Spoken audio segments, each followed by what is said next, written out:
السلام علیکم ورحمۃ اللہ وبرکاتہ۔ کل کے پارے کے ہائی لائٹس: انسان کی تین اہم کوالٹیز صبر، تقوی اور احسان انسان کو کامیابی سے ہمکنار کرتی۔ انسان آزمائشوں سے زیادہ مضبوط ہوتا ہے۔ ہر صاحب نعمت حسد کیا جاتا ہے، تو جب نعمت ملے تو اس کو بہت مشہور نہیں کرنا چاہیے اور اس کا شکر ادا کرنا چاہیے تاکہ نعمت باقی رہے۔ قدرت کے باوجود معاف کرنا پیغمبرانہ اخلاق ہے۔ ایمان امید اور خوف کے درمیان ہوتا ہے۔ ہمیں اللہ سبحانہ وتعالیٰ سے حسن ظن رکھنا چاہیے اور امید زیادہ رکھنی چاہیے۔ یعنی اگر ہمارا فوکس آخرت ہو جائے تو دنیا کے غم ہلکے ہو جاتے ہیں۔ معاف کرنے سے ماضی تو نہیں بدلتا لیکن مستقبل خوبصورت ہو جاتا ہے۔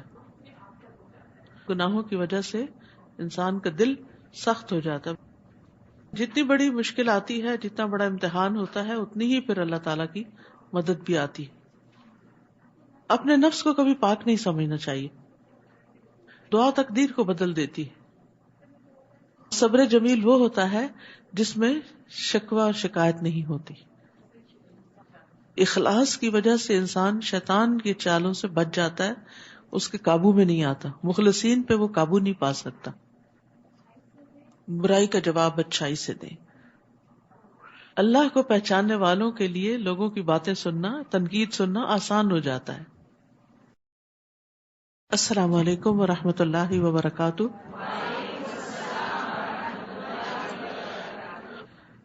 نحمده ونصلي على رسوله الكريم، اما بعد فاعوذ باللہ من الشیطان الرجیم، بسم اللہ الرحمن الرحیم، رب اشرح لي صدری ويسر لي امری واحلل عقدۃ من لسانی یفقہوا قولی۔ قرآن مجید پڑھنے والوں کی مثال۔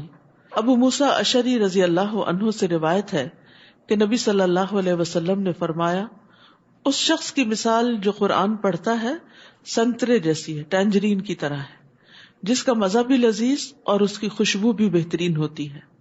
اور جو قرآن نہیں پڑھتا اس کی مثال کھجور کی طرح ہے، جس کا مزہ تو اچھا ہے لیکن اس میں خوشبو نہیں، یعنی اور کاموں کی وجہ سے۔ اور اس فاجر کی مثال جو قرآن نہیں پڑھتا اندرائن جیسی ہے، جس کا مزہ کڑوا اور اس میں خوشبو بھی نہیں ہوتی۔ تو یاد رکھیے، بہترین انسان وہ ہے جو قرآن پڑھے اور پڑھائے اور قرآن کے ساتھ اپنی زندگی گزارے، کیونکہ جو قرآن پڑھتا ہے اس کے اخلاق کی بھی خوشبو ہوتی ہے اور اس کے اپنے عمل بھی اچھے ہوتے ہیں۔ وہ اپنے اندر بھی ایک اچھا انسان ہوتا ہے اور دوسروں کے ساتھ بھی اس کا معاملہ اچھا ہوتا ہے۔ لیکن جو قرآن نہیں پڑھتا تو وہ نیک اعمال کرنے کی وجہ سے میٹھا تو ہوتا ہے لیکن یہ ہے کہ اس کی خوشبو نہیں ہوتی۔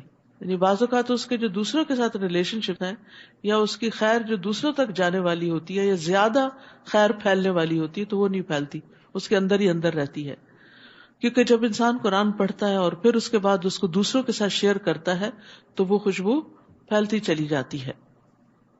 اور وہ فاجر یعنی گناہگار انسان یا منافق انسان جو قرآن نہیں پڑھتا، اس کی مثال اندرائن ایک پودا ہے اس جیسی ہے جس کا مزہ کڑوا اور اس میں خوشبو بھی نہیں، یعنی اپنے اندر بھی اس کے جلن کڑن ہے اور دوسروں کو بھی اس سے کوئی فائدہ نہیں پہنچتا، کیونکہ نہ اس کو کسی خیر کی سمجھ ہے نہ وہ خیر بانٹتا ہے۔ یعنی آپ دوسروں کو خیر اسی وقت بانٹ سکتے ہیں جب آپ خیر سمیٹنے والے ہوں۔ جو خیر سمیٹتا نہیں وہ خیر بانٹ نہیں سکتا۔ آپ کی جیب میں کچھ نہ ہو تو آپ صدقہ کہاں سے کر سکتے ہیں؟ تو وہ آپ کو پہلے حاصل کرنا پڑتا ہے پھر آپ کو دینا پڑتا ہے۔ تو اللہ تعالیٰ سے دعا ہے کہ اللہ تعالیٰ ہمیں بہترین عمل کرنے والا بنائے۔ 14واں پارہ۔ اعوذ باللہ من الشیطان الرجیم، بسم اللہ الرحمن الرحیم، الف لام را، تلک آیات الکتاب وقرآن مبین، ربما يود الذین کفروا لو كانوا مسلمین، ذرهم يأكلوا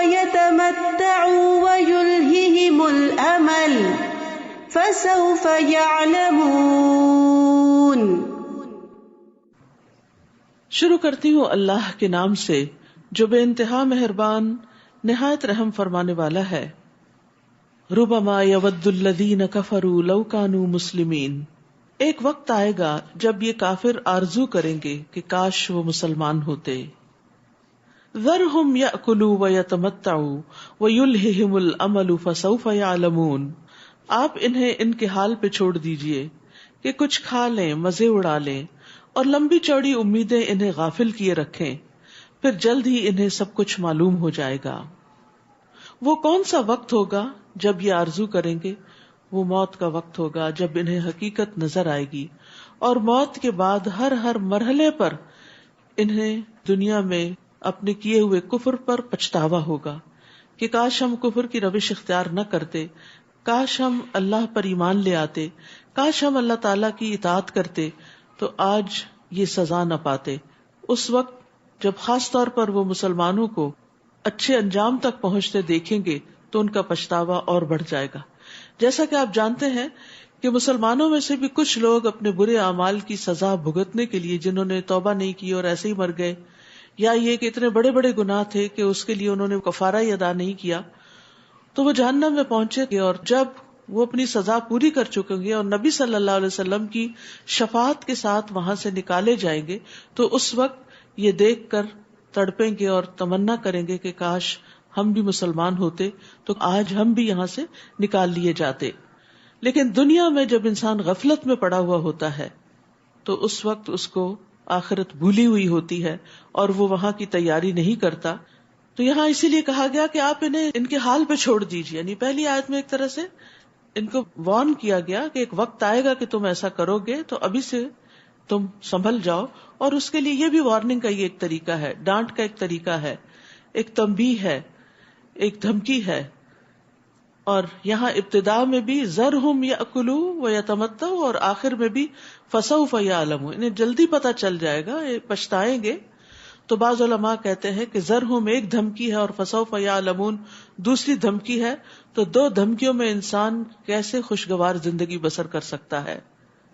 اور پھر یہاں پر زندگی کا مقصد اگر صرف کھانا پینا مزے اڑانا ہی رہ جائے اور لمبی لمبی امیدیں باندھ کر صرف دنیا ہی کے لیے انسان گول سیٹنگ کرتا رہے اور اسی کو ایک کے بعد ایک حاصل کرتا رہے تو یہ چیز انسان کی آخرت کے لیے بڑی نقصان دہ ہوتی ہے. مومن اپنی آخرت کو بھلا کر اپنی دنیا کو حاصل نہیں کرتا بلکہ ان دونوں چیزوں کو ساتھ لے کے چلتا ہے.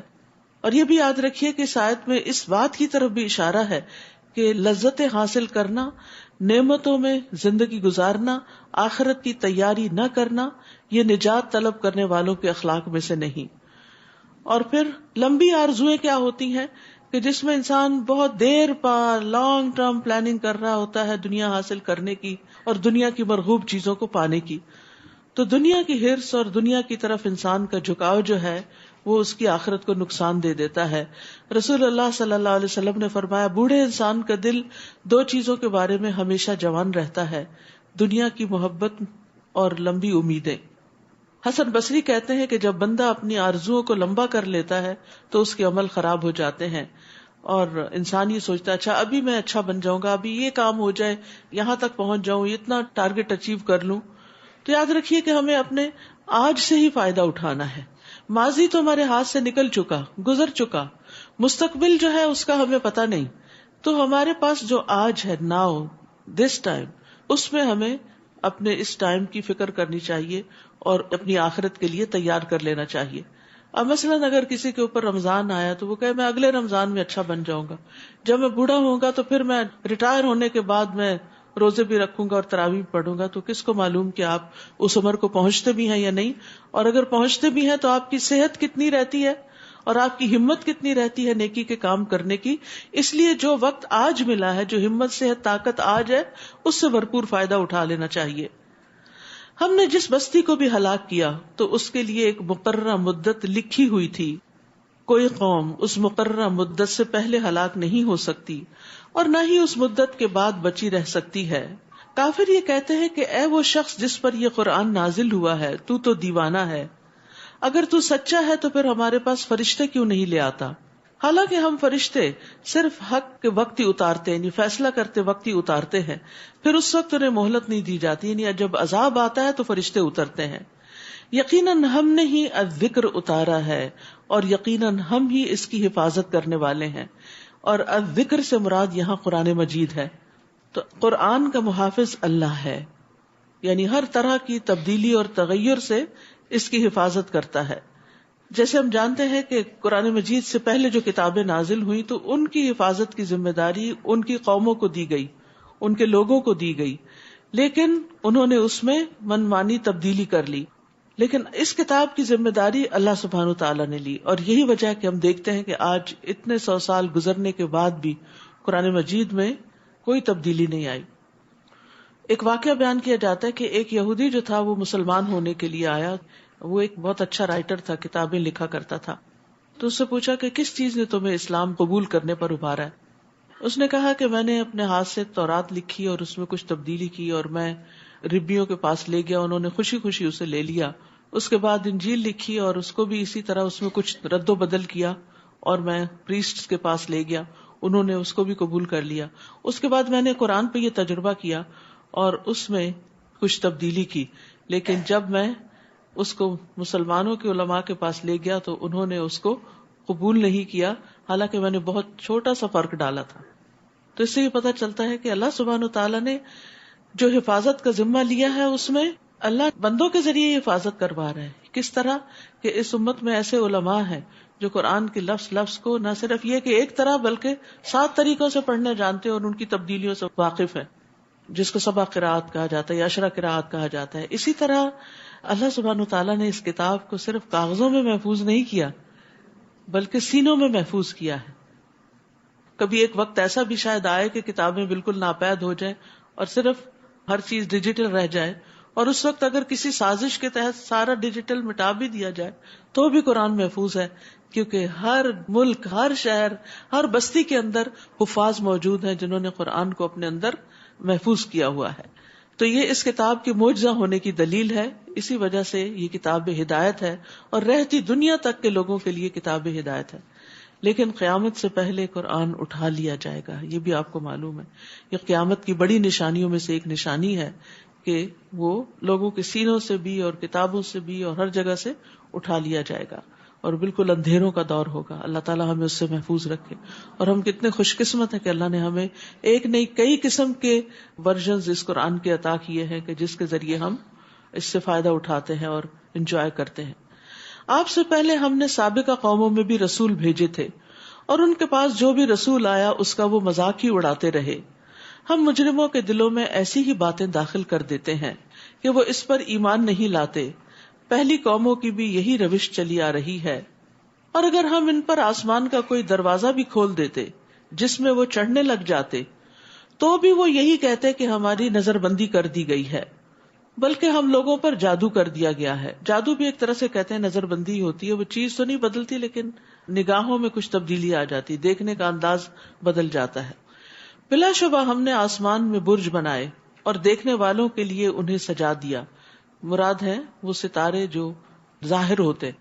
عربی زبان میں برج یا بروج کا لفظ ہوتا ہے نا، وہ ظاہر ہونے کے لیے، نمایاں ہونے کے لیے، اسی لیے قرآن مجید میں آتا ولا تبرجن تبرج الجاہلیت الاولی، کہ مسلمان عورتیں پرانی جاہلیت کی طرح اپنی زینت کو نمایاں نہ کریں، ظاہر نہ کریں۔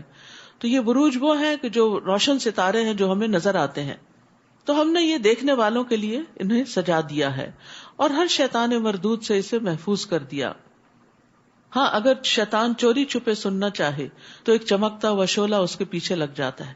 اللہ سبحانہ و تعالیٰ جو فرشتوں کو احکامات دیتے ہیں تو اس وقت فرشتوں کے اوپر ایک بے ہوشی کسی کیفیت طاری ہو جاتی ہے اور انہیں ایک خاص قسم کی آواز سنائی دیتی ہے۔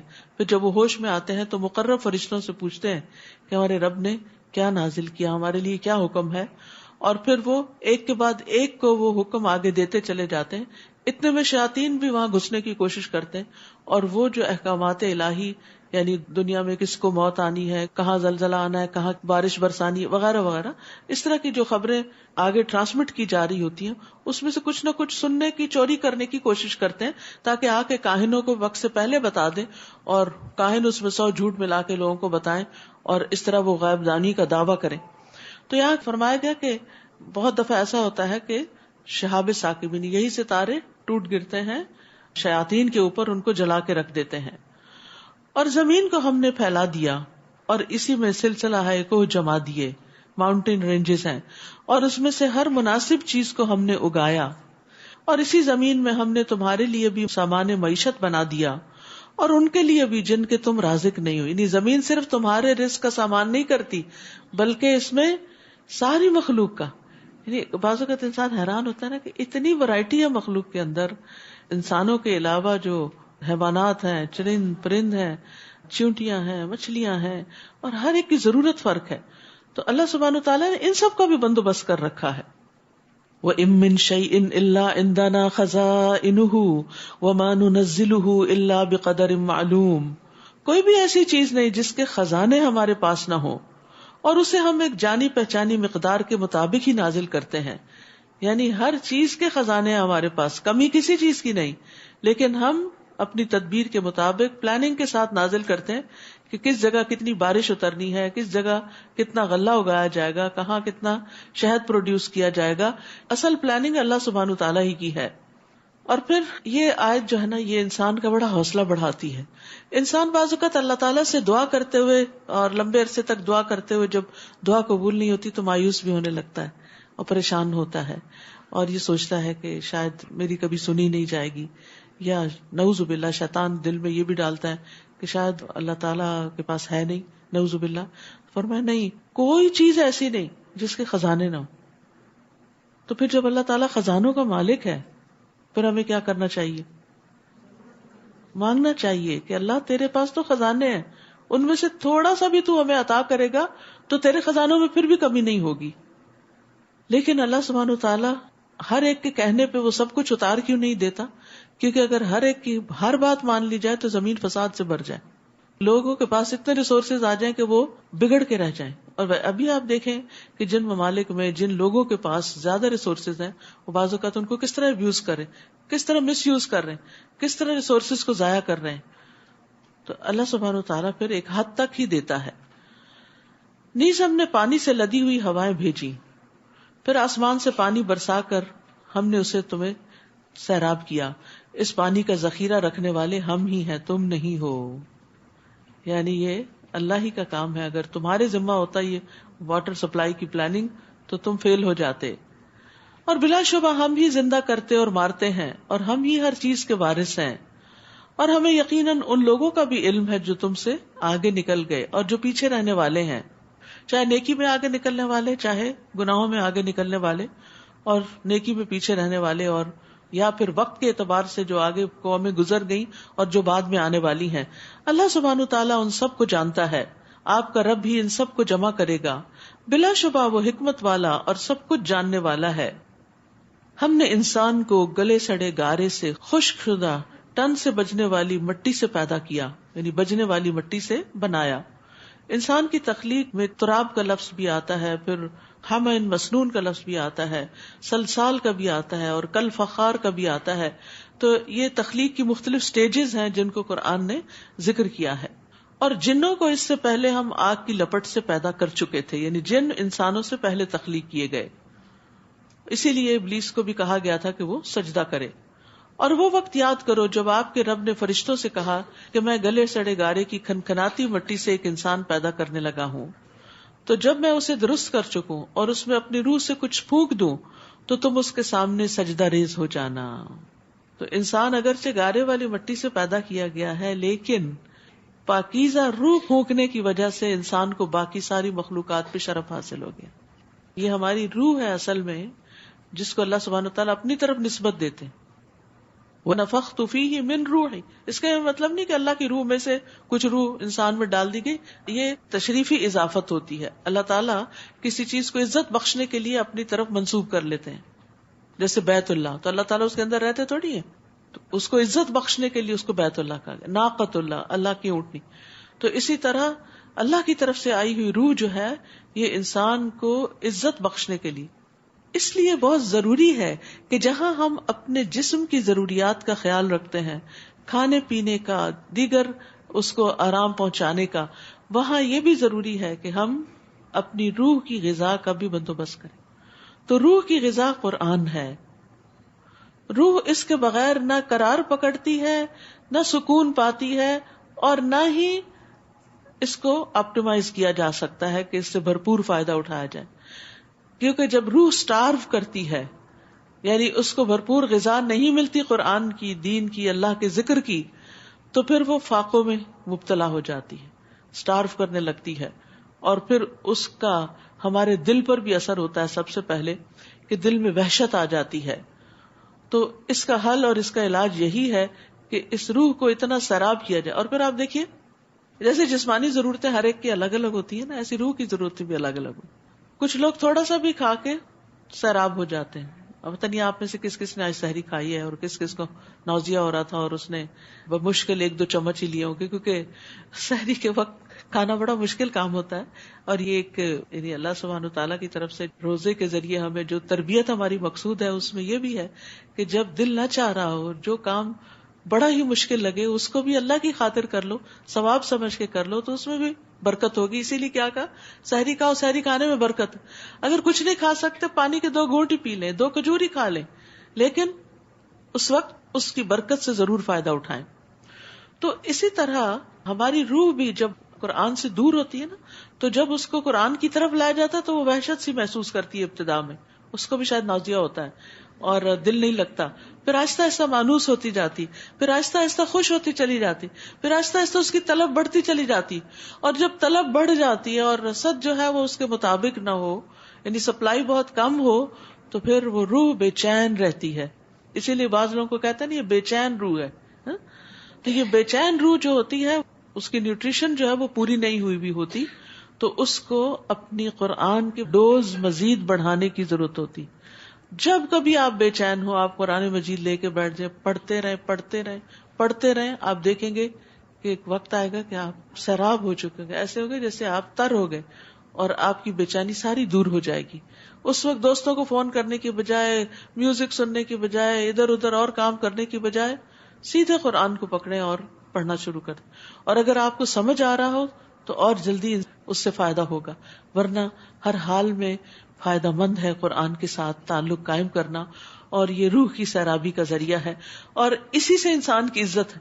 آپ جسمانی طور پر کتنے بھی فٹ ہو جائیں، لیکن اگر روحانی طور پر فٹ نہیں ہے تو آپ پوری طرح پرفارم بھی نہیں کر سکتے، اور پھر آخرت میں بھی پوری طرح انجوائے نہیں کر سکتے. یعنی انسان کی جو کیفیت دنیا میں ہوگی، جو موت کے وقت ہوگی، جس پر اختتام ہوگا، وہی کیفیت اس کے ساتھ آگے جائے گی، اور وہی کیفیت پھر قبر کے اندر ہوگی، اور وہی کیفیت پھر آخرت میں ہوگی. یعنی مرنے کے بعد کوئی طریقہ ایسا نہیں کہ آپ اپنی بے چین روح کو قرار دے دیں. آج وقت ہے، آج موقع ہے. تو رمضان سے بھی بھرپور فائدہ اٹھائیے، اور ویسے بھی صرف رمضان تک کی نہیں، بعد میں بھی اس سے فائدہ اٹھاتے رہیں. تو اسی روح کی وجہ سے اللہ سبحانہ وتعالی نے ملائکہ کو حکم دیا، ملائکہ اور باقی مخلوق کو، کہ وہ انسان کے آگے مسخر ہو جائے، سجدہ کرے، آگے جھک جائے. فسجد الملائکۃ کلھم اجمعون، چنانچہ سب کے سب فرشتوں نے آدم کو سجدہ کیا، سوائے ابلیس کے جس نے سجدہ کرنے والوں کا ساتھ دینے سے انکار کر دیا. اللہ تعالیٰ نے فرمایا، ابلیس تجھے کیا ہو گیا کہ تو نے سجدہ کرنے والوں کا ساتھ نہ دیا؟ وہ بولا، مجھے یہ گوارا نہ ہوا کہ میں ایسے انسان کو سجدہ کروں جسے تو نے گلے سڑے گارے کی کھنکھناتی مٹی سے پیدا کیا. روایات میں آتا ہے کہ ابلیس بہت عبادت گزار تھا اور جنات کا سردار تھا، اور اس کی بڑی سنی جاتی تھی، اور بہت لیڈرشپ کوالٹیز تھیں اس میں، اور بہت کچھ یعنی اس کے ٹریٹس بتائے جاتے. باقی چیزوں میں اللہ تعالیٰ کی بات ماننے والا. لیکن جب یہ حکم دیا کہ انسان کے آگے جھکو، آدم کے آگے سجدہ کرو، تو بگڑ بیٹھا. اصل میں یہ اس کا بھی ایک امتحان تھا. اور یاد رکھیے کہ یہ صرف ابلیس کا ہی امتحان نہیں ہوتا. ہم سب بھی بہت اچھے ہوتے ہیں، بڑے نیکی کے کام، نمازیں پڑھ رہے ہیں، تراویح پڑھ رہے ہیں، روزے رکھ رہے ہیں، صدقہ خیرات کر رہے ہیں، اچھے اچھے کام کر رہے ہیں، لیکن کوئی ایک چیز ہماری مرضی کے خلاف ہو جاتی ہے. اس وقت ہمارا رویہ کیا ہوتا ہے؟ اس وقت ہم کتنا بگڑتے ہیں. اس وقت ہم کھل کے سامنے آ جاتے ہیں کہ ہم کون ہیں.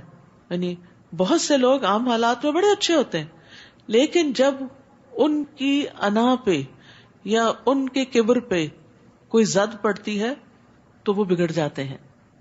تو ہم سب کو بھی اس بارے میں بہت محتاط ہونا چاہیے کہ کہیں ایسا نہ ہو کہ ہماری کسی ایسی ویکنس کی وجہ سے قرآن مجید کا کوئی حکم جو ہمیں مشکل لگتا ہو یا ہماری مرضی کے خلاف ہو یا ہماری خواہشات پر پابندی لگاتا ہو، اس کو سن کر ہم بگڑ بیٹھے اور سب کچھ ہی نہ چھوڑ دیں.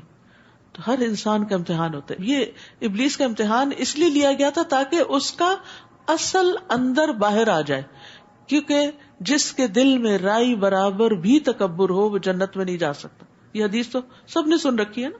انسان کہتا ہے کہ اتنی چھوٹی سی چیز انسان کو جنت میں داخلے سے محروم کر دے گی. ہاں، جب وہ سزا بھگت لے گا تو نکال بھی لیا جائے گا، لیکن کیوں؟ اس لیے کہ یہ جو تکبر ہے نا، اپنے آپ کو بڑی چیز سمجھنا، یہ انسان کے لیے بہت سی خرابیوں کا باعث. جتنی بھی انسان کے اندر برائیاں جنم لیتی ہیں اس تکبر کی وجہ سے لیتی. تھوڑا ہو تو تھوڑی برائیاں ہوں گی اخلاقی، زیادہ تکبر ہو تو زیادہ بڑی بڑی برائیاں جنم لیں گی.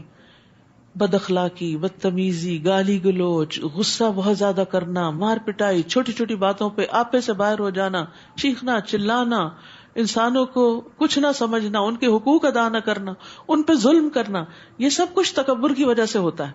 تو اللہ سبحانہ وتعالیٰ بندے پہ امتحان ڈال ڈال کے اس کے اس تکبر کو ختم کرنا چاہتے ہیں تاکہ وہ جب اللہ کے پاس جائے تو اس کا دل پوری طرح مومن ہو.